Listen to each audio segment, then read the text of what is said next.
آگے اللہ سبحانہ تعالیٰ فرماتے ہیں ان قارون، بے شک قارون، کان من قوم موسیٰ، تھا موسیٰ علیہ السلام کی قوم میں سے، یعنی بنی اسرائیل سے۔ قارون کی مثال مشرکین مکہ کو دی جا رہی ہے۔ قریش مکہ کا یہ عذر تھا کہ اگر وہ اسلام کو قبول کر لیں گے تو عرب مشرک قبائل ان کے دشمن بن جائیں گے اور ان کا جو سیاسی اقتدار ہے وہ ختم ہو جائے گا اور وہ معاشی طور پر تباہ ہو جائیں گے۔ یہ صرف ان کا ایک بہانہ تھا اسلام نہ لانے کا، ایک بہانہ وہ کر رہے تھے۔ اللہ تعالیٰ نے ان کو قارون کی مثال دی کہ بے شک قارون بنی اسرائیل کی قوم میں سے تھا، سیدنا موسیٰ علیہ السلام کا چچا زاد بھائی تھا، اور اللہ تعالیٰ نے اسے بے پناہ دولت عطا کر رکھی تھی۔ یوں سمجھ لیجئے پورے علاقے میں بنی اسرائیل کی قوم میں سب سے زیادہ مالدار تھا قارون۔ سیدنا موسیٰ علیہ السلام نے اس سے زکوٰۃ کی ادائیگی کا مطالبہ کیا کہ تم بھی زکوٰۃ دو، اتنا پیسہ ہے تمہارے پاس، اور زکوٰۃ بھی کافی بڑی رقم میں بنتی تھی اس کی، اس لیے اس نے زکوٰۃ دینے سے انکار کر دیا، کہا میں زکوٰۃ نہیں دے سکتا۔ ویسے بھی آپ دیکھیں جتنا زیادہ پیسہ آنے لگتا ہے نا اتنے دل چھوٹے ہو جاتے ہیں۔ اس کے ساتھ بھی کچھ ایسا ہی تھا۔ اب چونکہ یہ تجارت کے رازوں کو جانتا تھا، پیسہ کمانا کچھ لوگوں کے لیے بہت آسان بھی ہوتا ہے، ذہنی طور پر بہت مضبوط لوگ ہوتے ہیں، بہت پڑھا لکھا بھی تھا اور یہ بہت خوبصورت بھی تھا۔ اب اللہ تعالیٰ فرماتے ہیں کہ ان قارون کان من قوم موسیٰ فبغى علیہم، تو اس نے ظلم کیا ان پر، یعنی اپنی قوم کے ساتھ بغاوت کی، ان کے خلاف ہو گیا۔ یہ جا کے قبطیوں سے مل گیا تھا، فرعونیوں کے ساتھ اٹھنا بیٹھنا تھا اس کا۔ اللہ سبحانہ تعالیٰ نے اس کو بے شمار دولت سے نوازا تھا۔ وَآتَيْنَاهُ، اور عطا کیا ہم نے اس کو، من الکنوز ما، خزانوں میں سے وہ جو، ما یہاں پر الذی کے معنوں میں ہے، ان مفاتحہ، بے شک اس کی کنجیاں، لتنوء، البتہ اٹھاتی تھی، بالعصبتی، بڑی جماعت۔ ابن عباس کے نزدیک 40 لوگوں کی جماعت تھی جو یہ کنجیاں اٹھاتی تھی۔ بالعصبہ کا جو لفظ ہے یہ کم از کم 10 لوگوں کے لیے اور زیادہ سے زیادہ 40 لوگوں کے لیے استعمال ہوتا ہے۔ اب اتنے خزانے تھے اس کے پاس کہ جس کی چابیاں ایک بہت بڑی جماعت اٹھاتی تھی۔ یہ جو لفظ استعمال ہوا ہے لتنوء، نون واو حمزہ سے ہے، اس کا معنی ہوتا ہے بھاری ہونا اور بوجھ کے مارے گرا جانا۔ جس طرح کوئی شخص اگر بھاری چیز اٹھاتا ہے تو بوجھ کی وجہ سے ادھر ادھر لڑکھڑاتا ہے، تو اس کی چابیوں کا اتنا بوجھ تھا کہ ایک طاقتور جماعت اٹھاتی تھی اور وہ بھی دقت اور گرانی محسوس کرتی تھی، ان کو بھی وہ چابیاں بھاری لگتی تھیں۔ اولی القوہ، قوت والی۔ اذ قال له، جب کہا تھا اس کو، قومہ، اس کی قوم نے، لا تفرح، اتراؤ مت، ان اللہ، بے شک اللہ تعالی، لا يحب الفرحین، نہیں پسند کرتا اترانے والوں کو۔ اب قوم نے کہا کہ تم جو اتنا اتراتے ہو اتنا مت اتراؤ، اللہ تعالیٰ کو یہ اترانا پسند نہیں ہے۔ ویسے بھی آپ دیکھیں کہ بے شمار پیسہ جب کسی کے پاس آ جاتا ہے تو اس کی گفتگو، اس کا لباس، اس کی چال ڈھال سب بدلنے لگتی، الا ماشاء اللہ۔ ہر پیسے والا ایسا نہیں ہوتا، لیکن ایسے لوگ جو اپنی گفتگو میں عاجزی رکھیں، اخلاق رکھیں، رویوں میں عاجزی رکھیں، اپنے لباس میں عاجزی رکھیں، پیسہ ہونے کے باوجود بھی ایسے لوگ بہت کم ہوتے ہیں۔ زیادہ تر لوگ جو ہیں وہ اپنا طور طریقہ بدل لیتے ہیں۔ تو قوم سمجھا رہی ہے کہ تم اتراؤ مت۔ یہ قوم کے کچھ بزرگ لوگ تھے جو قارون کو نصیحت کر رہے تھے۔ ہوتا ہے نا کسی بھی قوم کے بڑے بوڑھے ہوتے ہیں، وہ اپنی قوم میں اگر کسی نوجوان کو غلط ہوتا یا کرتا دیکھتے ہیں تو ان کو نصیحت کرتے. بالکل اسی طرح سے بنی اسرائیل کے کچھ بزرگ تھے جو قارون کو یہ نصیحت کر رہے تھے کہ اپنے آپ کو قابو میں رکھو، بات بات پر اترانا اچھی بات نہیں ہے، اللہ ایسے لوگوں کو پسند نہیں کرتا. وابتغی اور حاصل کرو فیما اس میں سے جو آتاک اللہ دیا تجھ کو اللہ نے، یعنی مال و دولت. جو مال و دولت اللہ نے تمہیں دے رکھا ہے اس سے حاصل کرو الدار الآخرہ، آخرت کا گھر. یعنی جو نعمتیں اللہ نے تمہیں دی ہیں اس کو آخرت کمانے کے لیے استعمال کرو. ولا تنس نصیبک، اور نہ تم بھولو اپنا حصہ من الدنیا، دنیا میں سے. یعنی تم بھی اپنے آپ پر بھی خرچ کرو، تم بھی کھاؤ پیو، لیکن جو بچ جائے وہ تم اللہ کی مخلوق پر خرچ کرو تاکہ تمہاری آخرت بنے. تو تم اپنے اوپر بھی خرچ کرو اور اللہ کی مخلوق پر بھی خرچ کرو، اللہ کے دین پر بھی خرچ کرو تاکہ تمہاری آخرت بنے. وَأَحْسِن كَمَا أَحْسَنَ اللَّهُ، اور احسان کرو جیسا کہ احسان کیا اللہ نے الیکا، تمہاری طرف. تم بھی اللہ کی مخلوق پر ایسا ہی احسان کرو جیسا کہ اس اللہ نے تم پر احسان کیا ہے.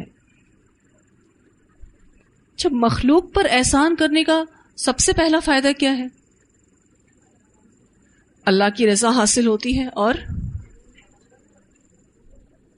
لوگوں کی نظروں میں بھی اچھے بنیں گے اور محبت پیدا ہوگی، عاجزی پیدا ہوگی. اس کے علاوہ جب آپ کسی کا کوئی کام کر جاتے ہیں سامنے کیا دیتے ہیں؟ دعائیں ملتی ہیں. سب سے بڑھ کر جو فائدہ ہے نا کہ مخلوق پر جب ہم احسان کرتے ہیں گو کہ اللہ کی رضا کا ملنا، الحمدللہ، یہ تو سب سے بڑا فائدہ ہے. اللہ ہم سب کو نصیب کرے. لیکن وہ جو دعائیں ملتی ہیں نا، جو دل سے دعائیں نکلتی ہیں، اور کتنی مشکلوں سے اللہ تعالیٰ پھر ہمیں بچا لیتا ہے.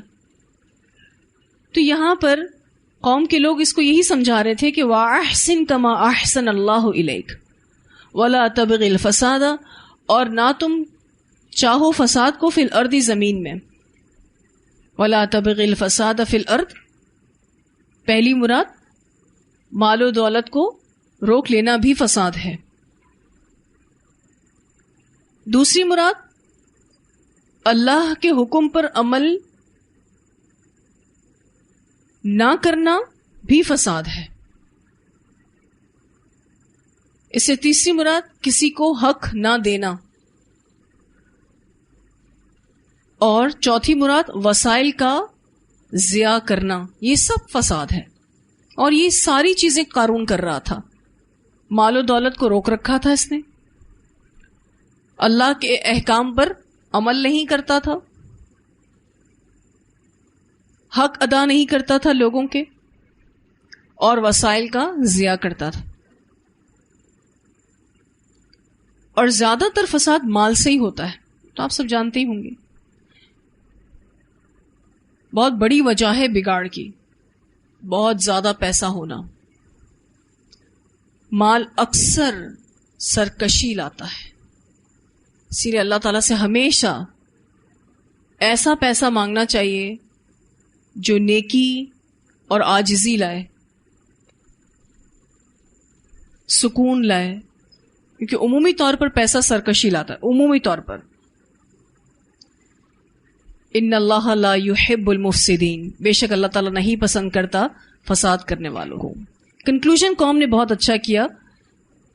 ان اللہ لا يحب الفریحین اور ان اللہ لا يحب المفسدین. قال، کہنے لگا، اب جواب دے رہا ہے قارون، انما بے شک اوتیتہ میں دیا گیا ہوں اس کو، علی علم عندی، علم کی بنا پر جو میرے پاس ہے. یہ پیسہ میری مہارت، میری قابلیت اور علم کی بنا پر ملا ہے. یہ میرا حسن تدبیر اور فن ہے. یہ میری کوشش ہے، یہ میری محنت ہے، میں کسی اور کو کیوں دوں؟ یہ سب کچھ میں نے کمایا ہے۔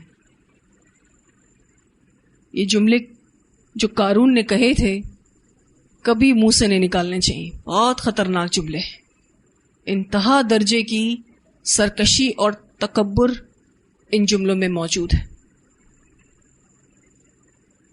اولم یعلم، اور کیا وہ نہیں جانتا، ان اللہ، بے شک اللہ تعالی، قد اہلک، تحقیق ہلاک کر چکا ہے، من قبل ہی، اس سے پہلے، من القرون، بستیوں میں سے، من ہوا اشد منہ قوہ، وہ جو زیادہ سخت تھے اس سے قوت میں۔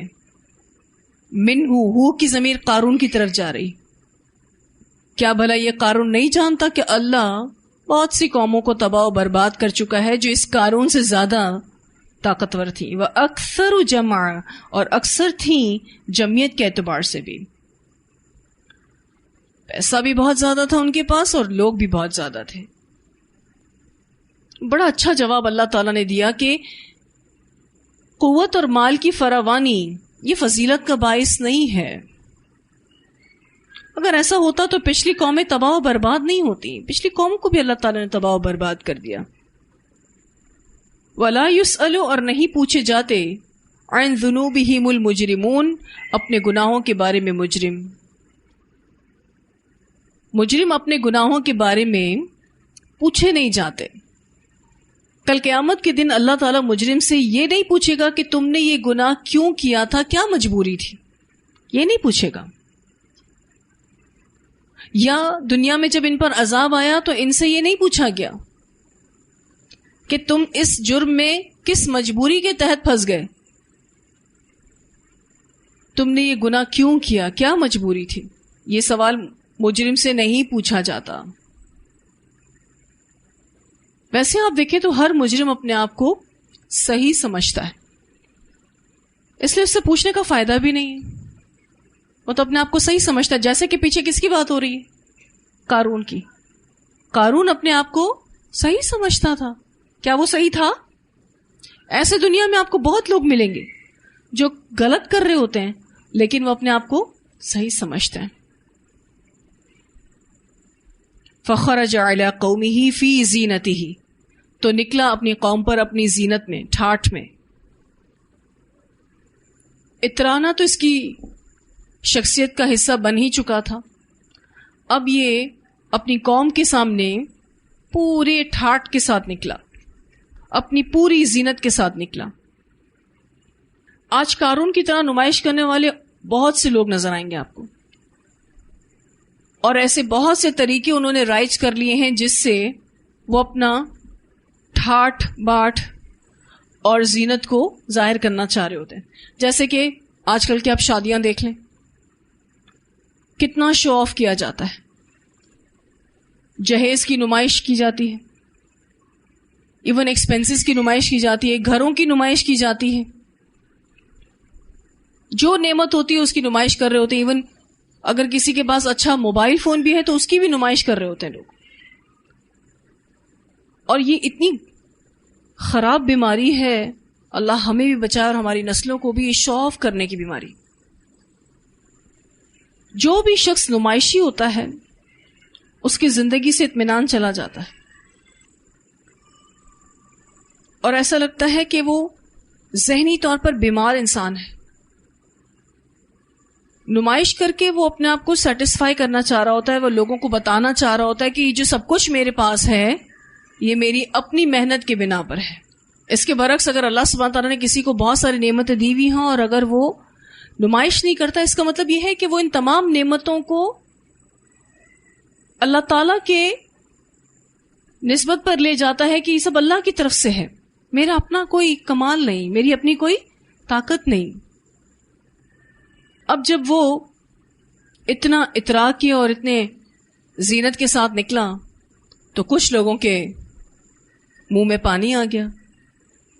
قال الذین یریدون، کہا ان لوگوں نے جو چاہتے تھے، الحیات الدنیا، دنیا کی زندگی، یا لیت لنا مثل ما اوتی قارون، کاش کہ ہمیں بھی دیا گیا ہوتا جیسا قارون کو دیا گیا، ہمارے پاس بھی یہ سب کچھ ہوتا جو قارون کے پاس ہے۔ آج بھی بہت سے لوگ دوسروں کی نعمتوں کو دیکھ کر یہی کہتے ہیں ہمارے پاس بھی ہوتا تو کتنا اچھا ہوتا. اور ایسے کہنے میں بسا اوقات بچے بھی ہوتے ہیں جو اپنے والدین سے کہہ رہے ہوتے ہمارے پاس کیوں نہیں ہے. اسی وقت ان کو ٹوک لگانی چاہیے کہ یہ بات آج تو کہہ دی ہے، آئندہ نہیں نکلنی چاہیے. اور اسپیشلی جب بچہ کسی کی چیز دیکھ کر کوئی چیز مانگے، اس کی فرمائش کرے تو کبھی نہیں دینی چاہیے. کراس لگا دیں اس پہ اور کہیں دیکھ کر مانگی ہے نا اس لیے نہیں دینی.